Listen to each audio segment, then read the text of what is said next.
¿Qué tal? Hablemos de algo que le quita el sueño a muchas empresas en Colombia, el derecho laboral. Hoy vamos a analizar a fondo un par de sentencias judiciales recientes que están marcando un antes y un después. Vamos a ver cómo la justicia está yendo mucho más allá del papel para descubrir qué es lo que de verdad ocurre en una relación laboral. Y créanme, los costos de ignorarlo pueden ser gigantescos.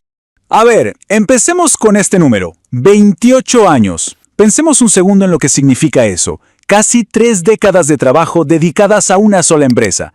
Es prácticamente una vida entera. Pero, ¿qué pasa si de repente esa empresa decide que una buena parte de esa vida simplemente no existió? Bueno, pues vamos a ver qué dijo la justicia sobre esto. Así de contundente, así de claro fue el fallo de la Corte Suprema de Justicia. Para la ley no hubo pausas, no hubo distintos contratos, no hubo interrupciones. Fue un solo vínculo de trabajo de principio a fin. Y aquí es donde la historia se pone interesante. La compañía intentó, básicamente, borrar casi 2 décadas de servicio. Su argumento, que durante todo ese tiempo la relación no era laboral, sino civil. Y esto nos lleva directamente al primer gran principio que muchas empresas pasan por alto. Este caso es, de verdad, una clase magistral sobre el concepto quizá más importante de todo el derecho laboral en Colombia, el principio de la primacía de la realidad. ¿Y qué significa esto en palabras sencillas? Pues que los hechos, lo que pasa en el día a día, siempre le van a ganar a lo que diga un documento. Miren, el principio es simple pero increíblemente poderoso. Si una persona está prestando un servicio, recibe un pago por ello. Y, lo más importante, está subordinada, o sea, recibe órdenes de la empresa. Eso, señoras y señores, es un contrato de trabajo. Punto. No importa si en el papel le pusieron el nombre de prestación de servicios, contrato de colaboración o cualquier otra cosa. Los hechos mandan. Entonces, ¿cómo intentó la empresa borrar esos 19 años de un plumazo? Con una jugada que creyeron muy astuta, un acta de conciliación. El plan era simple, que el trabajador firmara, aceptara un pago casi simbólico y con eso renunciara a cualquier reclamo futuro. Pero la Corte Suprema vio la jugada completa. Y esta frase del fallo es demoledora. La Corte no solo dijo que el acuerdo era desproporcionado, usó las palabras irrisorio y abusivo. La lección aquí es brutalmente clara. No se puede usar una figura legal como la conciliación para tratar de legalizar una injusticia o borrar la historia laboral a cambio de migajas. Es una práctica de altísimo riesgo. Y aquí la Corte puso las reglas sobre la mesa. A ver, una conciliación no es válida si se presiona al trabajador para que la firme a cambio de conservar su puesto. Tampoco sirve si usa frases ambiguas, genéricas, como se paga por todo concepto.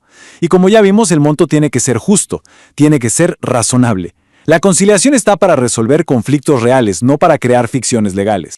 Ok, dejemos el tema de los contratos por un momento y pasemos al segundo terreno que es, para muchas empresas, como caminar en un campo minado, la protección a los trabajadores con problemas de salud. En esto, la ley colombiana ha levantado un escudo protector muy fuerte, que es fundamental conocer. Este concepto hay que grabárselo. Estabilidad laboral reforzada. Es, por decirlo de alguna manera, un superpoder. Una protección especial que busca evitar a toda costa la discriminación por motivos de salud y tiene unas implicaciones gigantescas para cualquier empleador. Y aquí está el detalle clave que muchos pasan por alto. Esta protección no es solo para quienes tienen una calificación oficial de discapacidad. No, se extiende a cualquier persona que esté en un estado de debilidad manifiesta. ¿Y qué es eso? Es cualquier condición de salud importante que afecte sus funciones en el trabajo y que, por supuesto, el empleador conozca. El alcance es muchísimo más amplio de lo que se suele pensar. Las consecuencias de no entender esto son muy serias. Para poder terminar el contrato de un trabajador con esta protección, no basta con tener una justa causa. Es obligatorio, sin ninguna excepción, pedirle permiso primero al Ministerio de Trabajo. Si no se hace ese trámite, el despido es ineficaz, no vale, y además la empresa se expone a unas sanciones económicas muy fuertes. Bueno, y nuestro tercer y último principio lo vamos a entender a través de un caso realmente trágico, un accidente fatal en una construcción. Este fallo nos enseña una lección crítica sobre cómo la responsabilidad por la seguridad de un trabajador va mucho más allá del empleador directo. La historia es la de un trabajador que lamentablemente falleció cuando una parte de la obra se vino abajo. La gran pregunta para la Corte fue, ¿quién responde por esta vida? ¿Solamente el contratista que firmó su contrato? La respuesta fue un no rotundo y cambió la manera en que se entiende la responsabilidad en los proyectos grandes. Aquí vemos en plena acción el concepto de responsabilidad solidaria. La Corte básicamente dijo que la responsabilidad era una cadena que conectaba a todos, desde el empleador directo, pasando por el subcontratista que lo contrató, hasta el dueño final de la obra. Legalmente y económicamente, todos están en el mismo barco. Nadie se puede lavar las manos. Y es que la negligencia en seguridad y salud en el trabajo tiene consecuencias devastadoras, no solo humanas, que son las más graves, sino también económicas. Y la justicia se aseguró de que el costo lo asumieran todos los que tenían el deber de garantizar un ambiente seguro. Ahora, miremos las cifras para entender la dimensión de esto. La primera condena fue por más de 92 millones de pesos. Esto es por lo que se conoce como lucro cesante consolidado, que son los ingresos que la familia del trabajador dejó de recibir desde el día del accidente hasta el día de la sentencia. Pero a esa cifra hay que sumarle más de 144 millones de pesos adicionales. Este monto corresponde al lucro cesante futuro, que es una proyección de los ingresos que el trabajador habría generado por el resto de su vida laboral.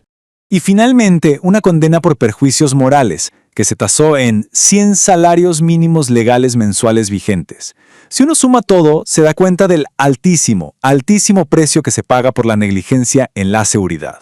Bien, hemos recorrido 3 principios clave a través de 2 casos reales muy dicientes. La pregunta ahora es, ¿con qué nos quedamos? ¿Cuáles son las lecciones prácticas que nos dejan estos fallos y cómo puede una empresa evitar cometer estos errores que salen tan caros? Esta lista es básicamente una guía de supervivencia. Es fundamental auditar esos contratos de servicios que se renuevan y se renuevan por años. Hay que tener un cuidado extremo con las conciliaciones y, sobre todo, entender que la responsabilidad por la seguridad no se puede delegar, se comparte. Y, por supuesto, pagar la seguridad social completa y a tiempo no es una opción, es una obligación innegociable. Y cerramos con esta pregunta para que quede resonando, porque al final del día, como la Corte Suprema nos lo ha recordado con mucha fuerza, en el mundo del derecho laboral lo que realmente importa es lo que pasa en la realidad, no el título que le pongamos a un documento. Ignorar esto no es solo un riesgo legal, es un costo que francamente ninguna empresa debería estar dispuesta a pagar. Muchas gracias por acompañarnos.